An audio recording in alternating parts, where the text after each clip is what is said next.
¿Qué tal? ¿Cómo les va? Un nuevo programa de Ayer es Hoy y el título del programa de hoy es Petronio se despide de Nerón.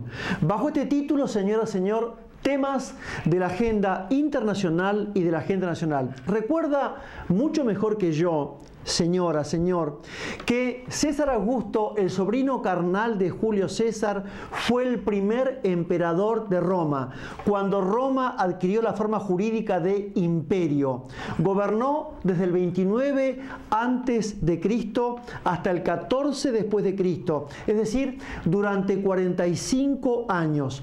Protegió las artes y las ciencias, realizó obras públicas magnas y las obras de arte que ordenó construir César Augusto constituyeron a Roma en el primer centro de civilización y cultura del mundo clásico.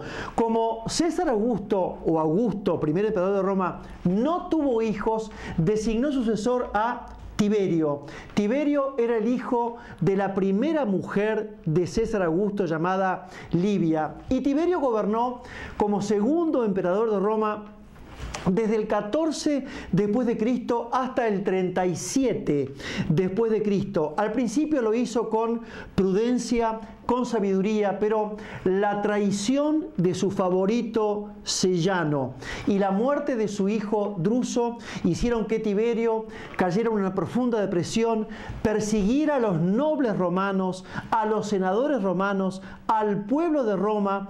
Tuvo que refugiarse en la isla de Capri, donde Tiberio allí en el 37 después de Cristo fue asesinado.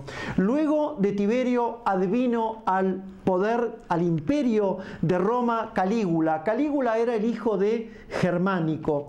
Y Germánico, recuerda, señora, señor, que era el sobrino de César Augusto. Dado el imperio o la forma de gobierno que había tenido Tiberio, Calígula prometió ser un buen gobernante, pero al poco tiempo, por las extravagancias del poder, por los desvaríos del poder, persiguió a los nobles de Roma, a los senadores, despilfarró el tesoro romano y el 24 de enero del año 41 Calígula fue asesinado. Luego llegó, como tercer emperador, llegó Claudio. Claudio era el tío de Calígula y era hermano de Germánico, un hombre realmente grande para llegar al poder como emperador, dominado por sus dos mujeres, primero Mesalina y después Agripina. Sin embargo, aún siendo grande y dominado por sus mujeres, Claudio, este nuevo emperador romano, incorporó nuevas provincias al imperio, realizó una profunda reforma de la justicia romana y también ordenó magnas obras públicas. No obstante, Agripina, la segunda mujer de Claudio, tenía tantas ansias de poder que manda asesinar a Claudio, a su marido, para poner en el trono como emperador a su hijo Nerón. Recuerda, señora, señor, que Nerón había nacido en el 37 después de Cristo. Llegó como cuarto emperador de Roma a la edad de 17 años. Nerón era hijo de Domicio Enobarbo y de Agripina y fue adoptado por Claudio.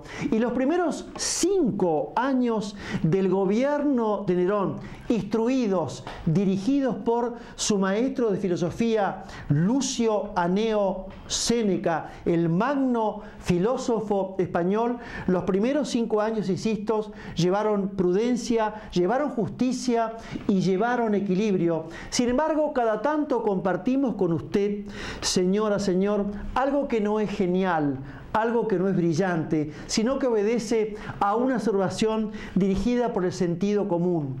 El profundo yo de cada hombre, el intus, el interior de cada hombre, se conoce verdaderamente en los siguientes momentos de la vida: en la alegría, en la tristeza, en la victoria, en la derrota, en la mesa y en el poder. ¿Por qué decimos en la mesa?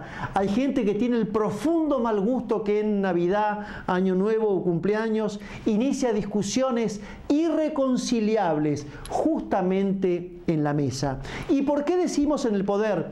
Porque el poder en cualquiera de sus formas, llámese poder familiar, poder escolar, ejecutivo, legislativo, judicial, poder militar, el poder necesita esencialmente de prudencia, de paciencia, de equilibrio, de justo medio, de sentido común, porque el poder, cuando se tiene mucho poder, realiza la paradoja del poder que enseñaba. ¿Por qué enseñaba? Que enseña de manera brillante el genio Platón de Atenas en su diálogo Gorgias o de los sofistas, cuando Sócrates le dice al sofista Gorgias lo siguiente: mientras el poder es el ejercicio de la fuerza, autoridad es el ejercicio del poder con sabiduría y oportunamente. Entonces, ¿por qué la paradoja del poder? Porque Nerón, teniendo todo el poder, fue víctima de su propio poder.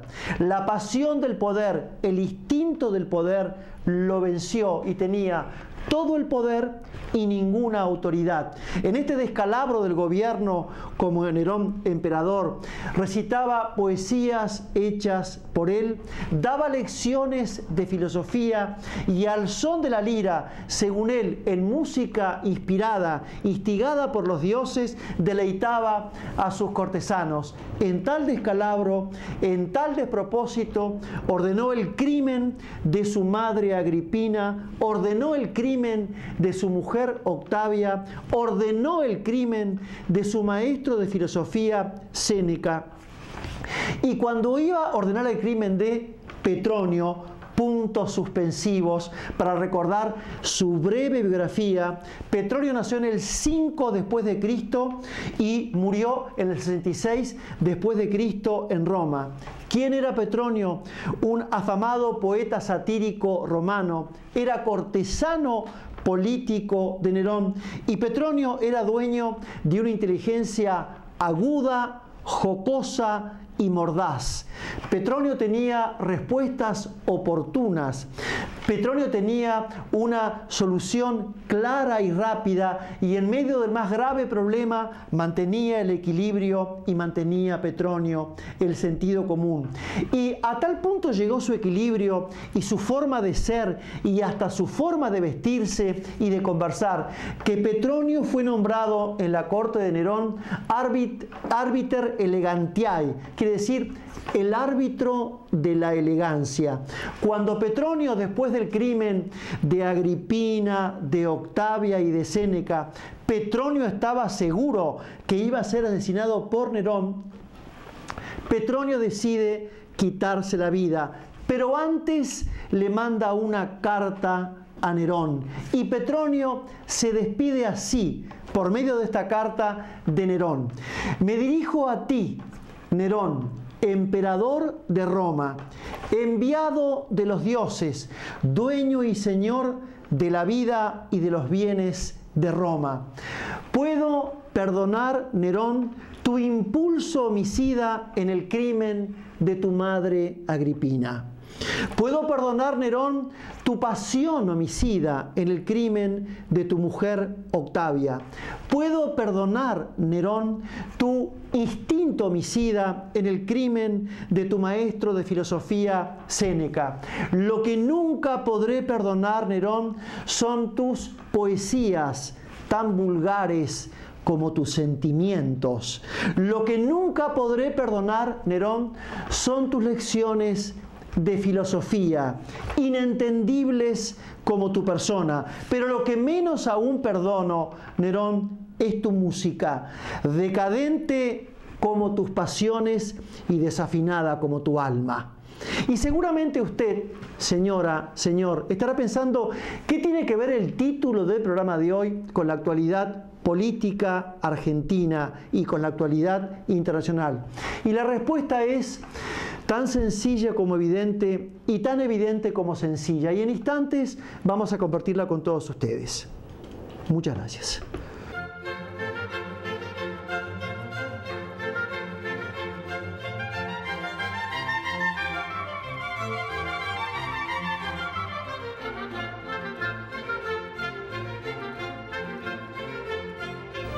Y entonces, señora, señor, después de tamaños crímenes, cuando Petronio tenía la certeza de que este homicida de Nerón lo iba a asesinar, le dirigió esta carta donde se despedía: me dirijo a ti, Nerón, emperador de Roma, enviado de los dioses, señor de la vida y de los bienes de Roma. Puedo perdonar tu impulso homicida en el crimen de tu madre Agripina. Puedo perdonar tu pasión homicida en el crimen de tu mujer Octavia. Puedo perdonar tu instinto homicida en el crimen de tu maestro de filosofía Séneca. Lo que nunca podré perdonarte, Nerón, son tus poesías tan vulgares como tus sentimientos. Lo que nunca podré perdonarte, Nerón, son tus lecciones de filosofía, inentendibles como tu persona. Y lo que menos aún podré perdonarte, Nerón, es tu música, decadente como tus pasiones y desafinada como tu alma. Y Petronio tuvo el sentido común, el equilibrio y hasta la prudencia que antes de suicidarse le perdonó a Nerón en aquello que Nerón era. Nerón era por esencia un decadente homicida, víctima del poder, pero Petronio no le perdonó aquello que Nerón no era. Léase, ¿qué era Nerón? Era un homicida víctima del poder, que no era Nerón, y por eso Petronio en esta carta no lo perdona. No era poeta, no era filósofo, y menos aún era músico.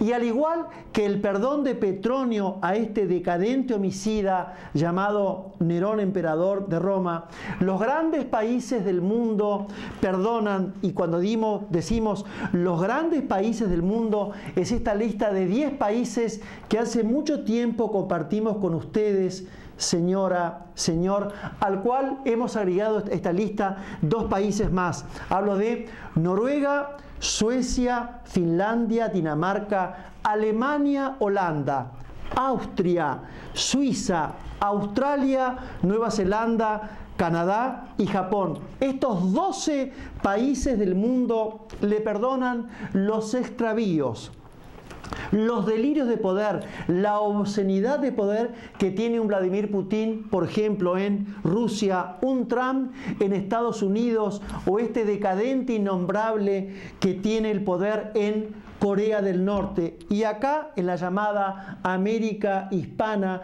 los llamados delirios de comunismo marxista, dinosaurios políticos del poder, como es usted, señor Raúl Castro en Cuba, como es usted, señor Daniel Ortega en Nicaragua, y como es usted, señor don Nicolás Maduro, presidente de Venezuela. Y al igual que Petronio, acá en la República Argentina, podemos perdonarles, señores políticos de la República Argentina, esta campaña electoral tediosa, aburrida, chata, mediocre, digna de republiquetas bananeras como en África, tales como Congo, Zaire, Angola, Nigeria, y acá en América Latina como Cuba, Nicaragua o Venezuela. Pero lo que sí es imperdonable, señores políticos de la República Argentina, es que no tengan vocación de estadistas.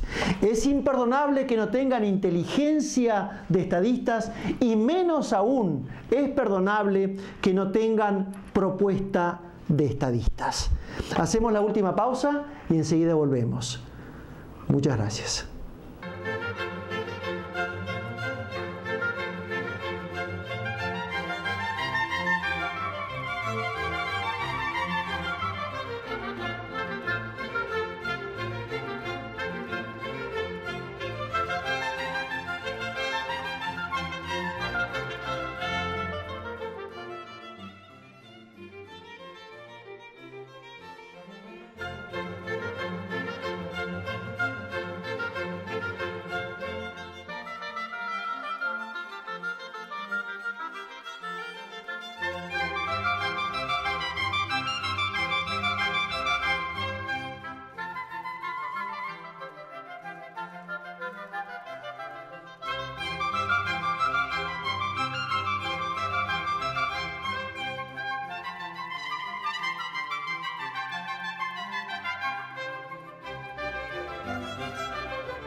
Y así como se recuerda y se ha padecido, señora, señor, que durante el decadente populismo kirchnerista, mesiánico, tuvimos una llamada mesa chica del poder.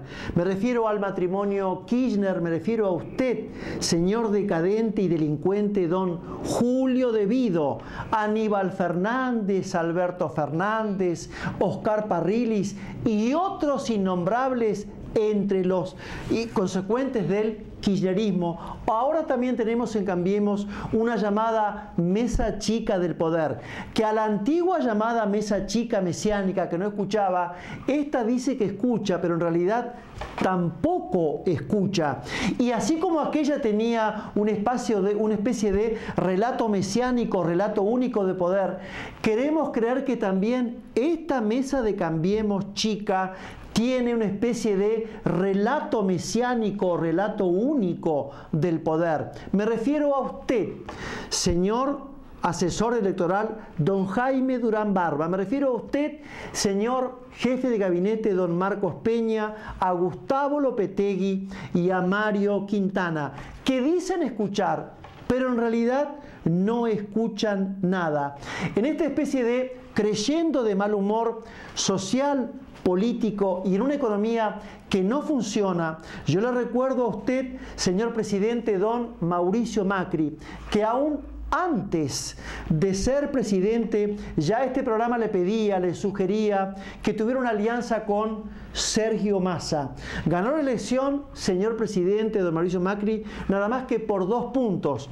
Luego que fuera electo presidente, este programa hace 1 año y 8 meses que le pide a usted que le sugiere convoque a una mesa federal donde se convoque a todos los gobernadores, todos los industriales, todos los productores, las ONG, los sindicalistas, para consensuar, para redactar políticas de Estado a 5, a 10, a 50 años, para realizar un país realmente federal, poner en marcha el ferrocarril, bajar los impuestos, poner en marcha la industria pesquera. Hace 1 año y 8 meses que lo sugerimos y que se lo solicitamos, señor presidente don Mauricio Macri, que convoque a esta mesa federal. No sea que de acuerdo al rum de las encuestas, que de acuerdo a lo que uno percibe en las encuestas, vuelva a ganar Drácula, y que Drácula pueda volver eventualmente. Y Drácula no es ni más ni menos que usted, señora expresidenta Cristina Fernández. Y hace un tiempo esta parte, un gran tiempo esta parte, señora, señor, que pedimos una política sanitarista, una política de educación y prevención del consumo de droga, alcohol y pastillas a nivel nacional, a nivel provincial y a nivel municipal. No para perseguir, sino para tratar. No para estigmatizar, sino para curar al enfermo de droga.